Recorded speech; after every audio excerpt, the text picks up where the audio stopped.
saison de Tottenham commence ce lundi avec un déplacement sur la pelouse de Leicester et donc à l'occasion de ce match là je voulais en profiter pour faire une vidéo sur le club, sur Tottenham, sur la situation au club et donc je vais faire cela en découpant la vidéo en plusieurs thèmes. L'actualité chaude de tous les clubs c'est le mercato, donc dans cette vidéo il y aura une grosse partie consacrée au mercato de Tottenham. Ensuite je voulais revenir sur les matchs de pré-saison et dire ce que j'en ai pensé et ce que j'en retiendrai. Et suite à ça j'en déduirai des attentes et des objectifs pour cette saison au club. Et enfin je pouvais pas finir cette vidéo sans parler du match face à Leicester. Donc on terminera cette vidéo avec un rapide avant-match du match face à Leicester.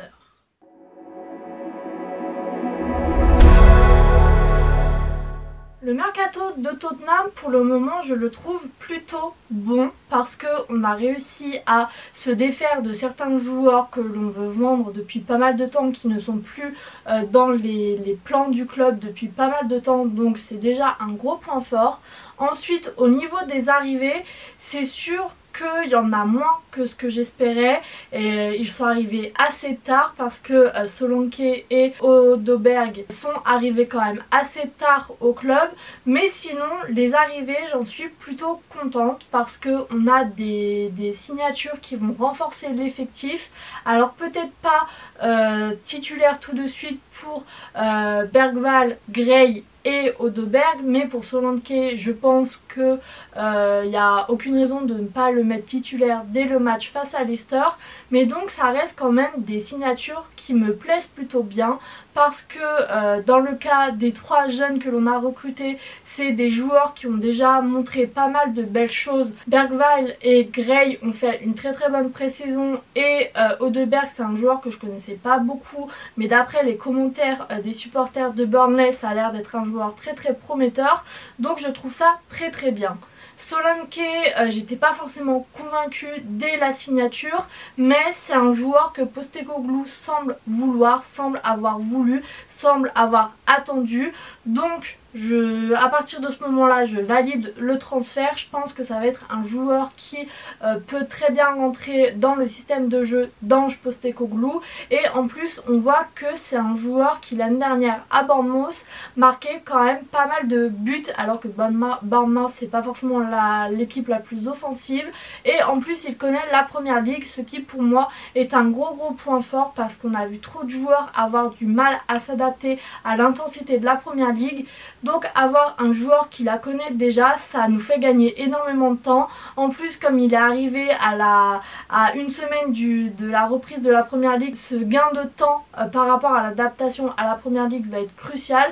Donc pour moi c'est vraiment une signature qui a été très bien gérée. Le seul petit défaut c'est d'avoir mis autant de temps à le signer parce que Solanke c'est un joueur qui n'a pas joué l'Euro, qui n'a pas participé aux Jeux Olympiques non plus. Donc à mon sens il n'avait pas la tête ailleurs dès le mois de mai, dès la fin de saison de première ligue l'année dernière, donc on aurait pu le signer plus tôt. Mais ça mis à part c'est une très bonne signature, donc j'en suis plutôt heureuse. Comme je l'ai dit, pour les trois autres joueurs qui ont rejoint l'effectif cette année, donc pour l'instant on a Bergwall, Gray et Odeberg, c'est des joueurs très jeunes mais très prometteurs. Donc moi aussi je trouve que c'est très bien de l'avoir fait parce que ce qui nous manque dans cette équipe c'est des jeunes prometteurs. On le voit dans les autres équipes qui utilisent quand même pas mal de jeunes. Nous on l'a pas trop fait la saison dernière et là avec ce que je vois, avec donc l'intégration de ces trois joueurs à l'équipe première, on a des joueurs de l'académie aussi, je pense notamment à Mickey Moore, qui vont être intégrés et qui vont faire partie de l'équipe. J'adore cette identité dans le club et ce qu'on veut mettre en place parce que on va avoir une longue saison avec l'Europa League et typiquement les premiers matchs d'Europa League c'est là où on peut lancer des jeunes. En plus on voit que je pense par rapport aux anciens joueurs qui étaient sur le banc, je pense notamment à Lo Celso, à Ryan Sessegnon, c'est des joueurs qui vont répondre présent quand on va en avoir besoin. Donc même pour les premiers matchs de coupe où d'habitude on a l'habitude de perdre parce que les joueurs sont pas à fond, je pense que là les jeunes joueurs, ça va vraiment être une occasion pour eux de se démarquer et je pense qu'on va pouvoir compter sur eux pour fournir du beau jeu. Donc l'intégration des jeunes, que ce soit de l'académie ou par les transferts, je valide totalement. J'espère juste que Ange Postecoglou va les utiliser et ne les prend pas juste sur le banc pour faire un beau décor, mais je pense qu'il a quand même été assez clair sur la volonté de les intégrer dans l'équipe, donc je pense qu'il n'y a pas trop de doute à avoir là-dessus. Alors maintenant le mercato, pour moi il manque toujours 2-3 recrues parce que notamment j'aimerais bien qu'on recrute un gardien remplaçant pour Vicario, un deuxième gardien, parce que si Vicario se blesse on se retrouve avec Foster et Foster c'est loin d'être le meilleur gardien qu'on ait eu, donc il manque déjà ça. Il manque aussi une doublure pour Udoji parce que pareil s'il se blesse on n'a pas grand monde derrière. Davis je l'aime beaucoup mais je pense qu'il a plus le niveau pour cette équipe, même s'il fait très bien le boulot. Je trouve que si on veut pouvoir compenser une blessure d'Udoji il faut une meilleure doublure. Et il manque aussi un joueur dans le rôle de numéro 6, même si c'est pas forcément ce qui me pose le plus de problèmes parce qu'on a beaucoup de monde au milieu et certains joueurs qui peuvent plus ou moins jouer ce rôle là. Donc pour moi les deux postes vraiment à doubler qui nous manquent, c'est le poste d'Udoji et de Vicario. C'est les deux seuls postes qui ne sont pas doublés dans l'équipe, donc pour moi ça serait important de le faire. Le numéro 6 si on peut l'avoir en plus c'est très bien, mais s'il faut se concentrer à quelque part ça serait plus déjà Udoji, puis Vicario, puis ce poste de numéro 6.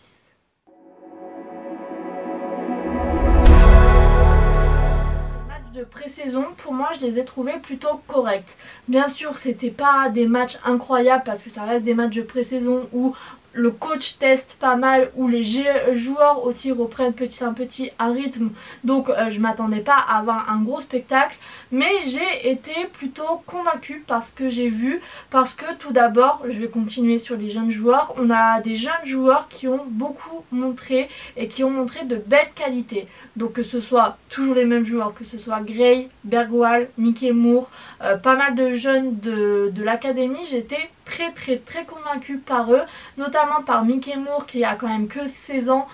C'est rare d'avoir un joueur aussi jeune dans un effectif d'équipe A, et je trouve que ces jeunes là c'est eux qui ont illuminé la pré-saison, parce que, et c'est l'autre point un peu faible, c'est que les joueurs titulaires, bizarrement je les ai trouvés un peu absents par rapport au fait que les joueurs de l'académie ont brillé sur ces matchs de pré-saison.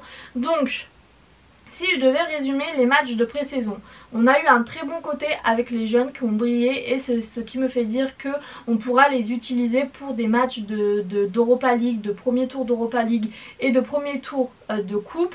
Mais attention pour les joueurs seniors titulaires, donc je pense notamment à Son, même s'il y a eu un petit peu de mieux à certains moments, à Madison où j'ai trouvé sa pré-saison un peu compliquée, à Kulusevski qui a fait une très belle pré-saison. Tous ces joueurs qui ont eu un peu de mal la saison passée, voire juste les 6 derniers mois, c'est des joueurs où je vais être très pointilleuse avec eux, parce que on voit que la pré-saison ils ont eu quand même pas mal de mal pour certains d'entre eux. Je pense notamment à Bissouma qui en plus a eu d'autres problèmes à côté, je pense à Bentancur qui a eu des problèmes extrasportifs aussi.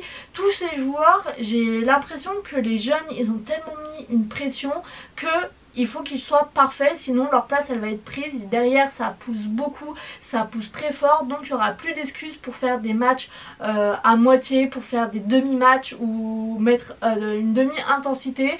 En plus à la fin de l'année il n'y a ni Euro ni Coupe du Monde, donc là il n'y a vraiment aucune excuse.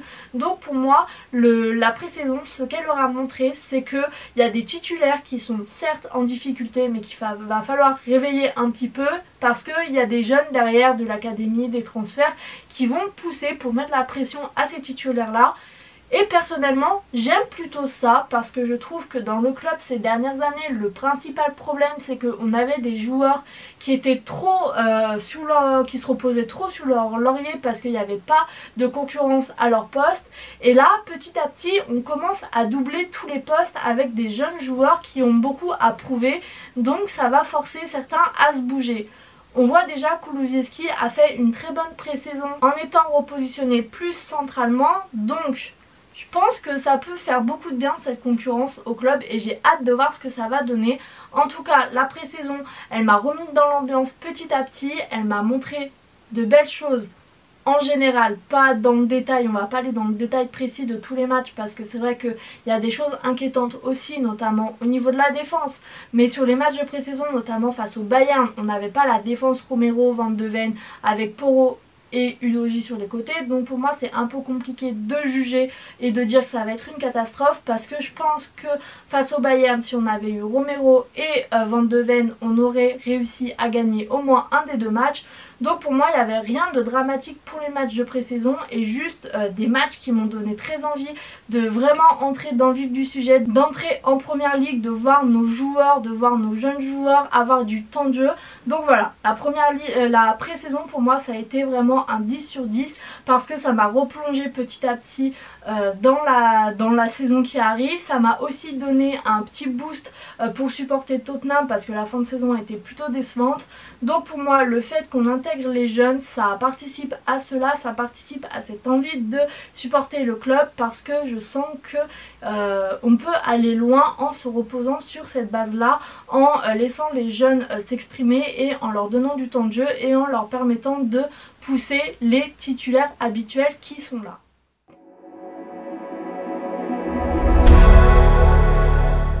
Et donc suite à cette pré-saison, j'ai listé quelques attentes que j'ai pour le club. Je pense que comme vous l'avez compris, ma principale attente c'est de faire jouer les jeunes, de leur donner du temps de jeu pour leur permettre de se développer à leur rythme sans leur mettre trop de pression parce que si on leur met une pression de fou ça va servir à rien sauf à leur casser tout l'élan qu'ils ont pu avoir par le passé. Donc pour moi une des attentes numéro 1 que j'ai pour cette saison c'est vraiment le développement des jeunes, leur donner du temps de jeu, leur donner de la confiance pour les former pour qu'ils soient titulaires dès la mi-saison si ça se passe bien, dès la fin de saison, l'année prochaine. Voilà, pour moi il faut juste prendre le temps de les former, ne pas leur mettre de pression tout de suite, juste leur permettre de se développer dans un environnement sain, dans des minutes de jeu qui sont pas trop dures à gérer pour eux, avec des enjeux quand même parce que comme je l'ai dit je veux les faire jouer en Europa League, en FA Cup, en Carabao Cup, mais voilà je vais pas tout de suite les lancer face à Manchester City par exemple. Le but c'est pas de leur brûler les ailes, c'est vraiment de leur donner le temps de se développer tranquillement. Mickey Moore a 16 ans, je veux pas lui faire porter tout le poids du club et de la saison du club sur les épaules, mais voilà tranquillement l'intégrer petit à petit à ce 11 titulaire, à ce 11 qui va jouer des matchs de première ligue. On a des joueurs qui vont découvrir la première ligue parce que Archie Gray, Bergvall c'est des joueurs qui n'ont jamais joué en première ligue, donc il faut leur laisser aussi le temps de s'adapter. Pour moi ça va se faire petit à petit, on va leur donner 5-10 minutes de jeu en fin de match en première ligue si ça se passe bien, si ça se passe mal aussi parce qu'ils peuvent débloquer les situations. Pour moi tranquillement on peut les intégrer petit à petit à cette équipe. Ma deuxième grosse attente sur cette saison c'est de continuer à développer une identité de jeu assez forte. Postecoglou l'a très bien fait, j'espère qu'il va continuer et avec ça je pense que c'est un peu lié, c'est développer aussi la régularité du club dans la bonne direction, c'est-à-dire je ne veux pas qu'on soit régulier dans la défaite mais régulier dans les victoires parce qu'on a vu que je vais être généreuse, passer janvier c'est très compliqué de maintenir une série de victoires.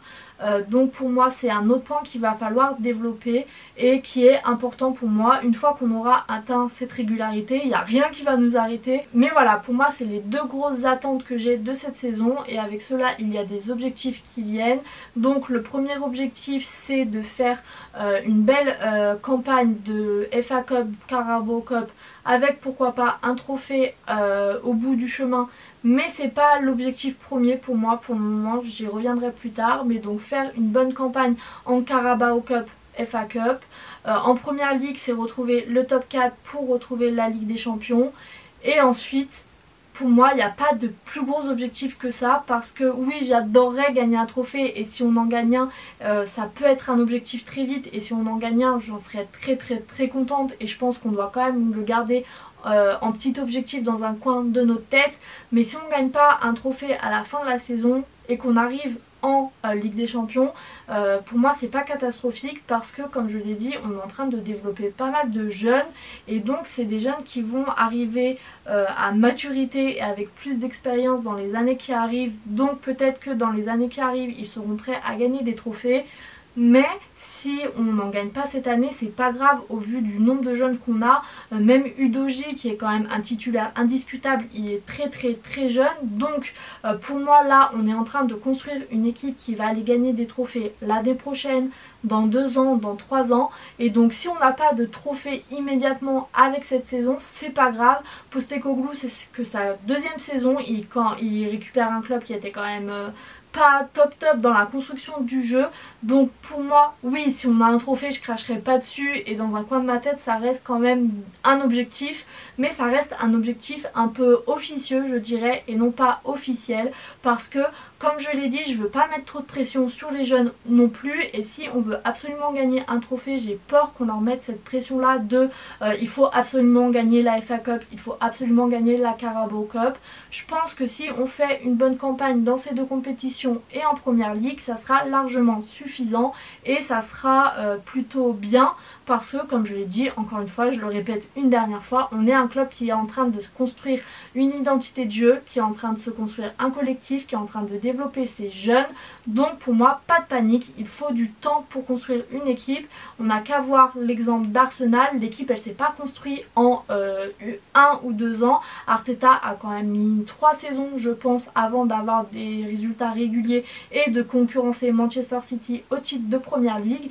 Donc pour moi, il ne faut absolument pas se mettre de pression là-dessus. Il ne faut pas commencer à parler de virer Postecoglou si on perd des matchs et si on est largué au niveau des trophées en janvier, février, même avant. Pour moi, et c'est le dernier point que j'évoquerai dans cette partie, Postecoglou, je dirais pas forcément absolument parce que si ça se passe mal avec les joueurs, s'il y a une déchirure entre lui et les joueurs, on va pas le garder à tout prix.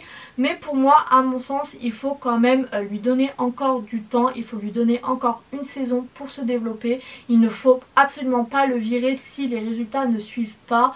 Je pense que c'est vraiment l'entraîneur qui peut nous débloquer quelque chose. Donc oui, vraiment, moi je reste à 100% avec Postecoglou. Alors peut-être que ça peut changer en décembre, en janvier, parce qu'on ne sait jamais comment la situation va évoluer. Mais je pense qu'il y a encore de belles choses à faire avec lui. Et donc faut pas lui mettre trop de pression non plus. Faut pas lui demander de gagner un trophée non plus tout de suite parce que il a besoin de temps. Je pense qu'il a encore besoin d'un peu de mercato, d'un peu d'arrivée pour réussir à vraiment façonner le club.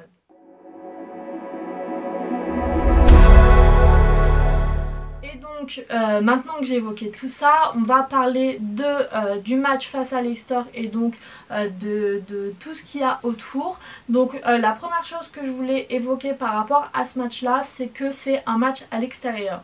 Ça nous arrive pas souvent de commencer la saison à l'extérieur, mais là ça va être le cas. À l'extérieur, on sait que c'est toujours compliqué pour nous. En plus, Leicester à l'extérieur, donc pour eux à domicile, c'est toujours très compliqué parce que c'est une grosse équipe à domicile. En plus, c'est une équipe qui vient tout juste d'être promue. Ils évoluaient en deuxième division. Alors certes, ils n'ont pas passé beaucoup de temps, je crois qu'ils ont passé une seule saison, mais ils vont quand même vouloir prouver qu'ils méritent d'être en première ligue, qu'ils méritent leur place. Donc attention, il ne faut pas prendre ce match à la légère. Mais bien sûr, j'attends quand même une victoire. Avec tout ce que j'ai dit avant, attendre autre chose, ça serait totalement illogique. Et donc oui, pour moi, je demande pas forcément une victoire 5-0, mais un petit 2-0, 2-1, marquer 2-3 buts, ça serait pas mal. Et donc maintenant, je voulais finir cette vidéo en parlant du 11 titulaire que je mettrai en place. Donc au niveau de la défense, il n'y aura rien de nouveau. Vicario, Romero, Van de Ven, Porro et Udogie. C'est après qu'il y a un peu de nouveauté. Au milieu de terrain, donc Bissouma est suspendu pour des affaires extra sportives. Donc le milieu que je mettrai, c'est Bentancur et Sarr parce que j'ai pas envie de lancer tout de suite pour le premier match des jeunes comme Gray ou Bergwall. Donc on va mettre Bentancur, Sarr avec Maddison devant et sur les côtés je mettrai Kulusevski et Son. Tout simplement parce que déjà Son, je pense qu'il aura beau faire des mauvais matchs tant qu'il est capitaine. Postecoglou ne le fera pas sortir du 11 titulaire, donc il va être là. Et Kulusevski, je trouve qu'il a fait une vraiment belle pré-saison et du coup je le mettrai sur ce côté-là, tout en lui laissant la possibilité de se recentrer, de jouer un rôle un peu plus central durant le match, parce que on a vu en pré-saison que c'est là qu'il jouait le mieux, c'était dans ce rôle plus central, qu'il avait le plus d'impact dans le match. Donc pour moi je le mettrai quand même sur le côté pour la compo, parce que il faut bien le mettre à quelque part, on va pas le mettre au même endroit que Maddison, mais ça me dérangerait pas de voir Maddison et Kulusevski inversés. En tout cas je trouve ça important qu'il ait la possibilité de jouer ce rôle un peu plus central, même si c'est pas tout le match, même si c'est pas ça qu'on voit sur la compo. Pour moi c'est important de le voir jouer dans ce rôle là, qui est un rôle qui a l'air de lui réussir et qui lui a réussi en pré-saison. Et ensuite en pointe, bien entendu, je mettrai Solanke, parce que Richarlison, je suis pas sûre de son état de forme, parce qu'en pré-saison on l'a pas vu jouer, donc je me demande s'il n'est pas encore blessé ou s'il peut totalement jouer, enfin je sais pas, mais en tout cas je l'ai pas vu jouer en pré-saison, donc je lance Solanke. Comme je l'ai dit sur la partie mercato, c'est un joueur qui a marqué beaucoup de buts avec Bournemouth la saison dernière, c'est un joueur qui connaît la première ligue, donc il n'a pas besoin de s'adapter plus que ça au style de jeu qu'il va y avoir sur ce match là. Il aura juste besoin de s'adapter à ses nouveaux coéquipiers, mais ça je pense que ça va pas poser trop de problèmes non plus. Donc je le lance en pointe. C'est un joueur qui n'a pas joué cet été, qui n'a pas joué de match international, donc il va être plutôt reposé et plutôt frais, donc ça peut faire du bien à l'équipe aussi. Donc pour moi il n'y a aucune raison de ne pas le mettre titulaire sur ce match là, sur ce premier match de première ligue, et en plus j'ai très hâte de voir ce qu'il va donner. Ensuite, je vais parler aussi des remplaçants et des joueurs que j'aimerais voir rentrer dans ce match-là. Donc déjà, il y a tous les joueurs que j'ai cités dans la partie mercato, donc Gray, Bergwall et Odeberg.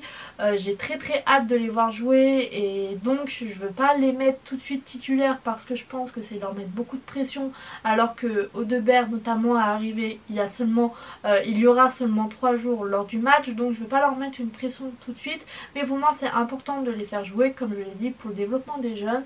Donc si tout se passe bien, pourquoi pas à la 60e minute les faire rentrer, leur donner un peu de temps de jeu, voir comment ça se passe. Pour Odeberg c'est un peu comme Solanke, il jouait à Burnley la saison dernière, donc il a l'habitude de la première ligue, il sait comment ça se passe, il connaît l'intensité, et ça lui a plutôt bien réussi avec Burnley, qui est une équipe qui a été reléguée mais qui pour le coup jouait plutôt pas mal offensivement. Il y avait de belles choses dans cette équipe, donc c'est un joueur qui connaît la première ligue, qui a l'habitude de jouer, qui a l'habitude de l'intensité. Les stores, il faut pas s'attendre non plus à ce qu'ils soient incroyables, ça va pas être Manchester City, parce que ça reste une équipe qui était en deuxième division l'année dernière, donc ça va pas être un match non plus avec une intensité folle, donc je pense que c'est bien pour eux de les faire rentrer. Et en défense, j'aimerais bien voir Spence et Dragusin rentrer, mais là c'est vraiment juste parce que c'est des joueurs que j'aime bien et qui ont fait une bonne pré-saison pour Spence et qui ont été plutôt pas mal la saison dernière pour Dragusin, donc j'ai envie de les voir jouer. Pour conclure cette vidéo et cette partie sur le match face à Leicester, je trouve que c'est un très bon match pour lancer la saison et pour voir ce que l'équipe a dans le ventre, et donc pour voir ce qu'on peut attendre de cette saison, parce que c'est un match contre une équipe qui était en deuxième division, en Championship, mais qui va vouloir prouver quelque chose, donc ça va montrer si on a les nerfs pour jouer ce genre d'équipe là qui a envie d'aller avoir un résultat et qui a envie de prouver. Donc pour moi c'est vraiment un très bon test, un très bon premier match pour tester notre équipe et sa solidité mentale et physique. Pour cette vidéo je vais m'arrêter là, je pense qu'elle est très longue, donc j'espère qu'elle vous aura plu jusqu'au bout, et quant à moi je vous retrouve très bientôt pour de nouvelles vidéos. La saison va encore être très riche